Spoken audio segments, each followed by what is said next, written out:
જય શ્રી કૃષ્ણ, જય સોમનાથ. હું છું નૈના કમ્પ્લેક્સ રીજી વુડન આર્ટમાંથી. સ્વાગત છે તમારા આજના નવા વિડીયોમાં.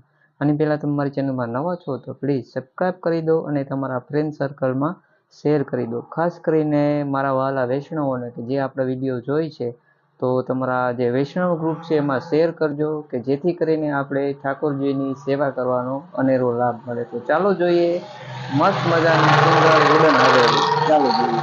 જોઈ શકો છો ફ્રેન્ડ, આપણે જે વુડન હવેલી મંદિર બનાવેલું છે બાલ ગોપાલનું, તો એમાં એની જે પેલા કહી દઉં કે જેની સાઈઝ છે પહોળાઈ 32 ઇંચ છે અને ઊંચાઈ છે એટલે કે 4 ફૂટની ઊંચાઈ રહેશે.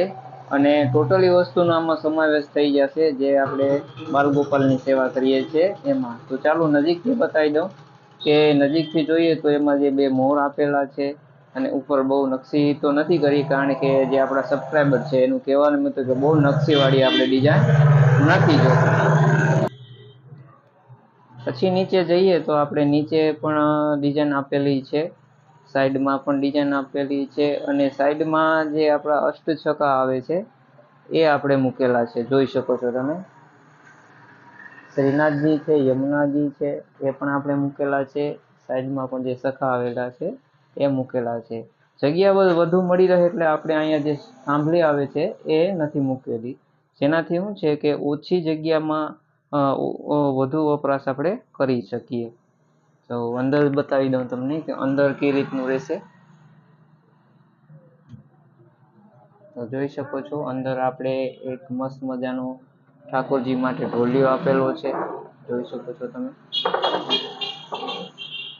પછી જે આપણે રેગ્યુલર જે આવે છે સિંહાસન ને ઝૂલો આપણે સબસ્ક્રાઈબરને આપી દીધો છે કે જેથી એ ગાદી બનાવવા માટે લઈ ગયા છે.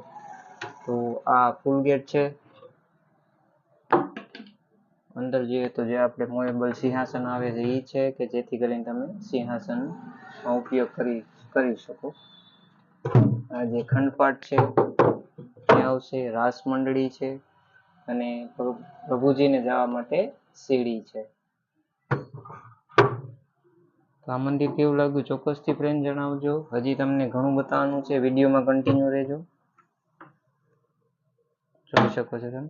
અને મેઇન વસ્તુ એ છે કે આપણે જે ભગવાનની હવેલી બનાવીએ છીએ તેમાં ટોટલી વસ્તુનો આપણે સવનનો ઉપયોગ કરીએ છીએ. જોઈ શકો છો ઘણી મેજોરિટી હવેલીમાં શું હોય છે કે આ ભાગમાં સવન હોય છે અને અહીંયા બીજી વસ્તુ આવી જાય. આપણે આ ભાગમાં પણ સવન આપીએ છીએ અને પાછળનો જે ભાગ છે એમાં પણ સવન આવશે. ટોટલી સવનનું લાકડું આવશે. જોઈ શકો છો તમે.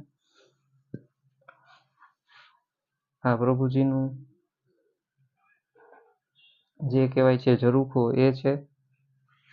સાઈડમાં પણ આપણે બનતી કોશિશ ડિઝાઇન નોર્મલ આપવાની કોશિશ કરી છે. જોઈ શકો છો તમે. તો વધુમાં વધુ શેર કરજો તમારા ફ્રેન્ડ સર્કલમાં. આ નીચે એક ખાનું આપેલું છે સેવા કરવા માટે કે જે આપણે જેથી કરીને પ્રભુજીને ચોપાટ કે કંઈ આપણે અહીંયા કરી શકીએ. નીચે ખાનું આપેલું છે એમાં તમે આરામથી કોઈ પણ પ્રભુજીની વસ્તુ મૂકી શકો છો. જોઈ શકો છો તમે. નીચે 2 ગાય આપેલી છે. જોઈ શકો છો. તો આ મંદિર તમને કેવું લાગ્યું ચોક્કસથી જણાવજો અને તમારા ફ્રેન્ડ સર્કલમાં શેર કરજો જેથી કરીને આપણે લાલાની સેવા કરવાનો મોકો મળે. તમે ક્યાંથી જોઈ રહ્યા છો વિડીયો ચોક્કસથી જણાવજો જેથી અમે તમને સ્પેશિયલ થેન્ક કહીએ. જય શ્રી કૃષ્ણ, જય